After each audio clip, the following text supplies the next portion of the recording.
The military commission's trial under McCall has ordered the prosecution to release 3,000 documents from the FBI pertaining to a Saudi alleged spy who gave logistical and financial support to two future 9/11 hijackers in Khalid al-Mihdhar and Nawaf al-Hazmi, Omar al-Bayoumi, a name that we are quite familiar.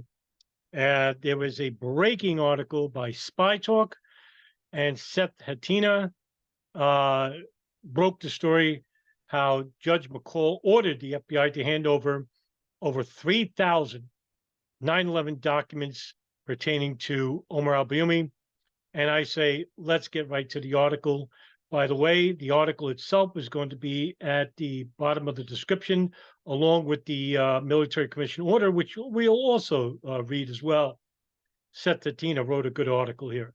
Military judge has ordered the FBI to hand over 3,000 pages of documents involving a Saudi intelligence asset who assisted the first two hijackers to arrive in the United States. Information that the U.S. government has fought to keep secret for more than 2 decades. Why? Why is the State Department keeping this secret? Because they're protecting their interests. They don't care about the people. The American government doesn't care about the people. They don't care about 9/11 victims' families and their civil suit. What do you think they care about? You? You're a nobody. Me? I'm a nobody. Right? And it's just gross malfeasance, negligence, just immoral. The order issued Thursday by a judge overseeing the case of 9/11 defendants in Guantanamo Bay, Cuba, covers FBI documents referencing Omar al-Bayoumi, a Saudi living in San Diego, who played a critical role in helping two newly arrived hijackers settle in the United States. The accused 9/11 defendants are charged with a conspiracy, so existing evidence from the criminal investigations into that conspiracy is relevant to the case, wrote Air Force Colonel Matthew McCall, the military judge presiding over the prosecution of Khalid Shaikh Mohammed and others in Guantanamo Bay, Cuba. It is notable that the prosecution has not argued that additional material do not exist, nor has it asserted a privilege over that information. Prosecutor Ed Ryan told the court last month that the remaining files on Bayoumi contain both classified and foreign government information. Judge McCall gave prosecutors until January 2nd of next year to hand over the documents. Quote, people sometimes ask why the military commission takes so long. You think? The fact that the government withheld 3,000 pages of important information about the 9/11 conspiracy until now is a perfect example, said James Connell, a civilian attorney who represents Guantanamo detainee Omar al-Baluchi, also known as Abdul Aziz Ali. And that's in quote. Al-Bayoumi was a subject of FBI investigations for more than 20 years. He became the focus of intense scrutiny after 9/11. FBI agents learned that Omar al-Bayoumi encouraged two Saudi hijackers, Nawaf al-Hazmi and Khalid al-Mihdhar, who, by the way, were known to the NSA, known to the CIA, known to Saudi intelligence, known to Israeli intelligence, to be residing inside the United States, in which the CIA refused to share this with the State Department or allow for the FBI headquarters to be notified of their arrival in the United States. Why? Once there, he helped them open bank accounts, found them an apartment, paid their security deposit, co-signed their lease, and threw a welcoming party for them, which was videotaped. SpyTalk reported earlier this year about a previously unknown 5-year investigation into Bayoumi by the defense team at Guantanamo.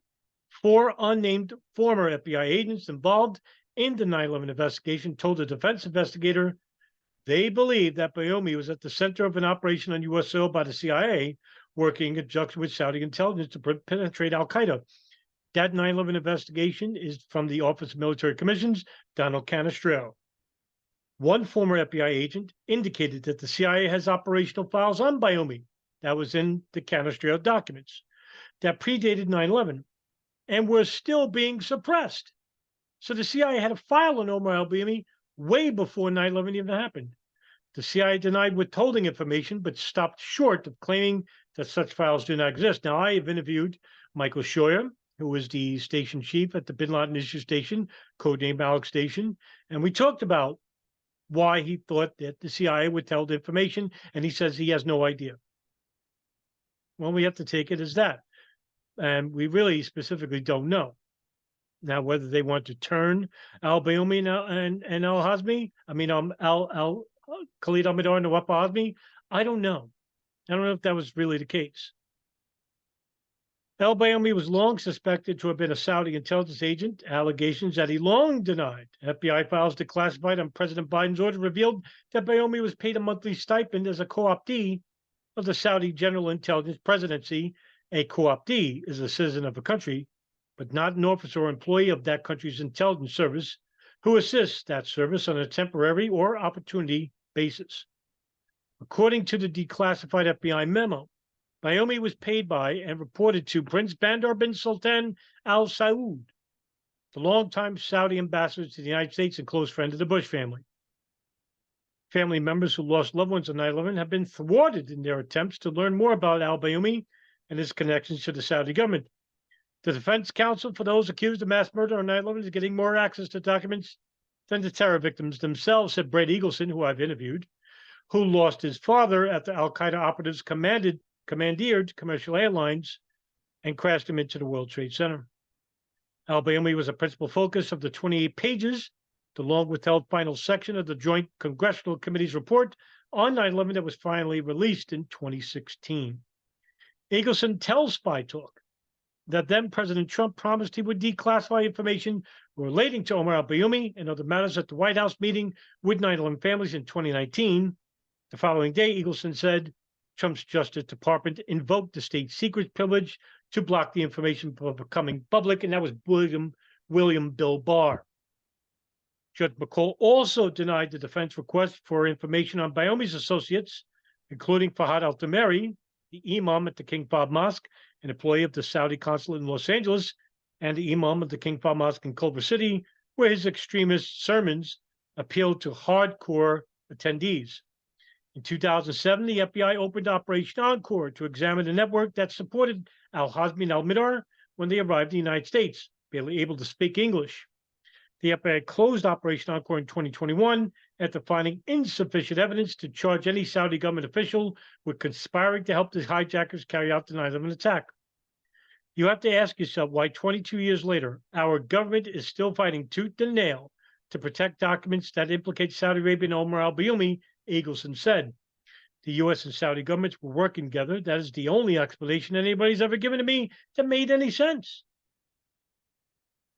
And that's the end of the article. And like I said before, I'll share it along with you at the in the description. Now, here is the Military Commission's trial judiciary, Guantanamo Bay, Cuba, U.S. versus Khalid Shaikh Mohammed, Walid Mohammed Salah bin Barak bin Atash, also known as Khalad, Abdul Aziz Ali Ali, that's Omar al-Bayoumi, and that's the cousin of Khalid Shaikh Mohammed, and Mustafa Ahmed al-Hawsawi. Now, you'll notice there's only 4 names. It was 5. And the name missing is Ramzi bin al-Shibh. Now, remember, like I said in previous video, Ramzi bin al-Shibh was declared mentally incompetent to stand trial. So therefore, he is not named in the trial anymore. Now, that's something else, because you would consider that all these 4 guys, they got brutal treatment and they should be labeled the same. And that's their fear. And as you can see here, procedural history on July 21st, 2021, Ali, aka Omar al-Bayoumi, and Walid bin Atash moved the commission to order the prosecution to, and this is their lawyers, produce all documents and information currently on or formerly in the custody of the Federal Bureau of Investigation, Central Intelligence Agency, 9/11 Commission, Joint Inquiry Intelligence Committee, activities before and after the terrorist attacks, September 11, 2001, Joint Inquiry, and the 9/11 Review Commission regarding Omar al-Bayoumi or persons or organizations associated with him, including Fahad al-Tameri. And you can see here is the whole 7 pages, and basically, you can read it at your discretion.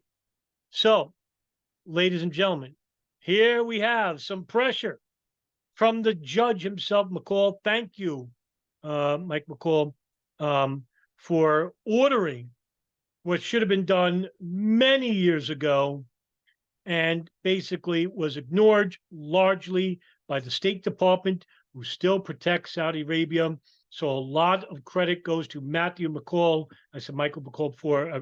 Forgive me, Colonel Matthew McCall, who's the presiding judge over the case. Let's hope we can get this trial started. Let's hope. Let's not lose hope yet. I mean, it's fading, it's diminishing, but hey, if we can get these pages released and we can get them out in the public, we can start putting more puzzle pieces together. Why the 9/11 Commission, why the 9/11 Truth Movement isn't doing this, I don't know, but I have my guesses as to why. It's almost the same as why the American media will continue to ignore articles like from SpyTalk or Florida Bulldog. And also news reports by people like DJ Thermal Detonator or Sean Russell, the Project for New American Century, or people like Ryan Dawson and myself, for that matter, who are trying to give you daily updates as the best they can and report honestly about what's happening. And so that's the end of this video. I just wanted to give you, it's a real fast update. All the documents, all the files will be listed in the description. Please read them at your leisure. I'll see you in the next video. Take care, everybody. Have a good night.